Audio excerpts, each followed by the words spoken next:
السلام علیکم، آپ دیکھ رہے ہیں Pak exclusive TV. Pakistan steel mill Pakistan کا اثاثہ تھا، جہاں پر ہزاروں افراد کام کرتے تھے اور لاکھوں لوگوں کا روزگار تھا۔ اسٹیل مل صرف ایک اسٹیل مل نہیں تھی، بلکہ اس میں کئی اور بھی ادارے کام کر رہے تھے جو پاکستان کے لیے مختلف مصنوعات تیار کرتے تھے، اور وہی جو آگے اسٹیل میں مارکیٹ میں آتی تھی۔ ابھی بہت سارا جو سامان اسٹیل مل میں بنتا تھا وہ باہر سے منگوایا جا رہا ہے۔ اس کی وجہ کیا ہے؟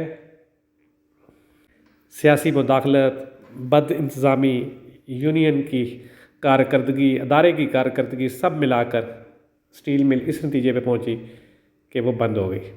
اس وقت بھی اسٹیل مل میں 3000 سے زائد افراد جاب کر رہے ہیں، اور مختلف جگہ پر جو ہے وہ اس وقت کہا جاتا ہے کہ جی کچھ کانٹریکٹ پر ہیں، کچھ جو ہے ڈیلی بیسج پر ہیں، کچھ جو ہے کنفرم ہے۔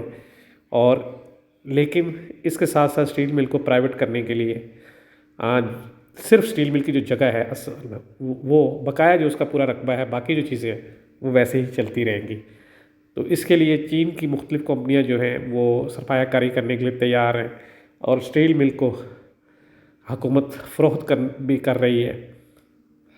ایک زمانہ ایسا بھی تھا کہ اسٹیل مل پاکستان کے بہت سارے بنکوں کی قرض دار تھی، لیکن 9/11 کے بعد جنرل پرویز مشرف جب آئے تو انہوں نے کرنل افضل کو اس کا سربراہ بنایا، اور اس کے بعد اسٹیل مل پروفٹ میں آ گئی، اور یہاں تک ہوا کہ اسٹیل مل نے تمام قرضہ جو ہے وہ واپس کر دیا۔ لیکن پھر وہی بات کہ بد انتظامی ہوئی، اور اسٹیل مل ایک بار پھر جو ہے سیاسی گورنمنٹ آنے کے بعد یونین کی جانب سے جو لوگ نکالے گئے تھے، مختلف موقعوں پر چھوڑ کر گئے تھے، ان سب کو واپس رکھوایا، اور جس پر کروڑوں روپے جو تھے اسٹیل مل کے پاس وہ ان کو دے دیے گئے، اور اسٹیل مل جو ہے ایک بار پھر قرض دار ہوتی گئی۔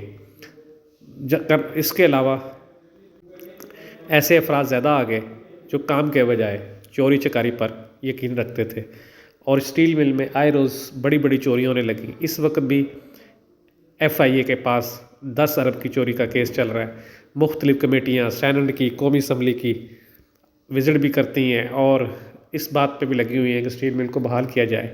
دوسری جانب حکومتی سطح پر، یعنی کہ سابقہ حکومت نے جب اسٹیل مل کو بند کیا تو اس کے بعد ایک فیصلہ کیا کہ جی اس کو جو ہے پرائیویٹ کر دیا جائے۔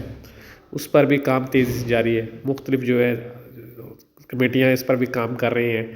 اسٹیل مل اس وقت جو ہے کہا جاتا ہے کہ ایسے ہی ہے کہ جس کی بہت ساری زمین لیز پر ہے، اور بہت سے جو ہے تقریباً 41-42 مختلف جو فیکٹریاں وہ اندر چل رہی ہیں اسٹیل مل کے علاوہ، اسٹیل مل کی زمین پر۔ لیکن ان سب کی بڑی وجہ جو ہے اس وقت وہ یہ ہے کہ اسٹیل مل بند ہے، اور لاکھوں خاندان جو ہیں جو اس سے وابستہ تھے وہ پریشان ہیں۔ حکومت اگر سنجیدہ کوشش کرے تو اسٹیل مل کو ایک بار پھر بحال کیا جا سکتا ہے، کیونکہ اسٹیل مل حکومت کا دارہ ہے، اور یہ وہ ساری مصنوعات بناتا ہے جو پاکستان کی ضرورت ہے۔ اور اس کے لیے لازمی چیز یہ ہے کہ اسٹیل مل کو ایک سنجیدہ کوشش کی جائے، اور ایک ایسا انتظامی افسر مقرر کیا جائے جو اس پوری اسٹیل مل کو نئے طریقے سے اپنے پاؤں پہ کھڑا کر سکے، اور جو ہزاروں ملازمین ہیں اور لاکھوں خاندان پورے پاکستان میں اس سے وابستہ ہیں، ان کو واپس اپنی جگہ پر کھڑا کیا جائے، اور جو افراد جو فیکٹریاں اسٹیل مل سے وابستہ ہیں ان کو اس کے ساتھ اٹیچ کیا جائے۔